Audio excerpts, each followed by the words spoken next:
Ken Whisenhunt, who got fired today, Tennessee, and Tennessee just unraveled completely. So, Matt, I don't see you as a guy who, comes out to drop hammers on people, but clearly there is something going on between you and Ken Whisenhunt. Why and I like it, frankly. I like when guys can be brutally honest and not synthetic. What is it about Whisenhunt that drove you nuts?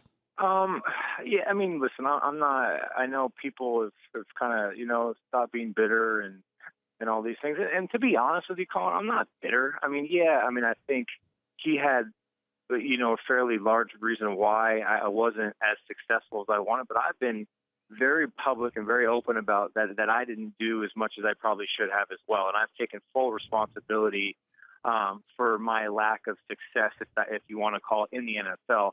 I just, you know what? I mean, when you tweet and obviously, I do realize that everyone sees it, and sure, I don't hate the man. I just think that he, I came out and said it when he got hired. I just said I don't think he's a great head football coach. Why is he not great? Because in my experience, I just don't think he's a guy that can adapt. I think when you're a football coach, especially in NFL, when you're dealing with guys who are making more money than you. You're dealing with guys from different cultures, walks of life, different personalities. In that locker room, it can be hard. And he just wasn't a guy that adapted to that. It was always his way or the highway. And I think people would agree with me on that. He's not liked. But by the way, man, I have a good source inside that organization. He is not well liked. Well, yeah, there you go. And I just, I can speak on my relationship. We didn't get off on a good start. I worked my butt off to get back in his good graces. And you know what? I just wasn't his guy. He didn't like me. I didn't like him. And I've been very honest about it over the years because, I just don't think he's a great head football coach. And a lot of quarterbacks would say that have come behind me. And I think, like you said, a lot of people have said that in different organizations. And I'm not going to bash the guy, and all that. I just, I think when Marcus Mariota got drafted there, my first thought was man, I don't know if coach can coach this guy or can get the most out of him, because Marcus Mariota is a special talent. And that's it, So again. I'm not going to throw him on the bus, even though, obviously it appears I am. I'm not.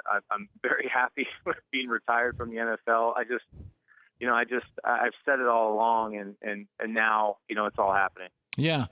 Well, if you can't adapt in this league, you said different cultures, different people. Did you ever have a shouting match with him? Did it ever get hostile?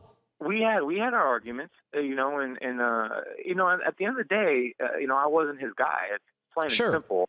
And I can respect that. And and I'm sure you could do the same in the professional world.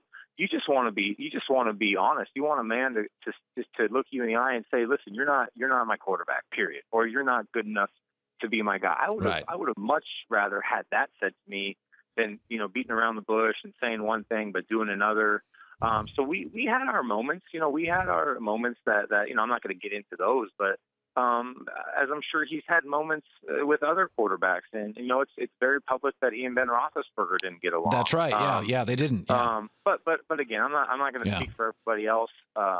Again, I've always been the first to say that I didn't do as much as I probably could have, to have success. And I tried, but I just couldn't get that confidence back that I had coming into the NFL. Yeah. And that being said, I think he's better suited as an offensive coordinator. Yeah. He's had best in places where he doesn't have to control the whole football team. Yep. And I think that's what we'll see.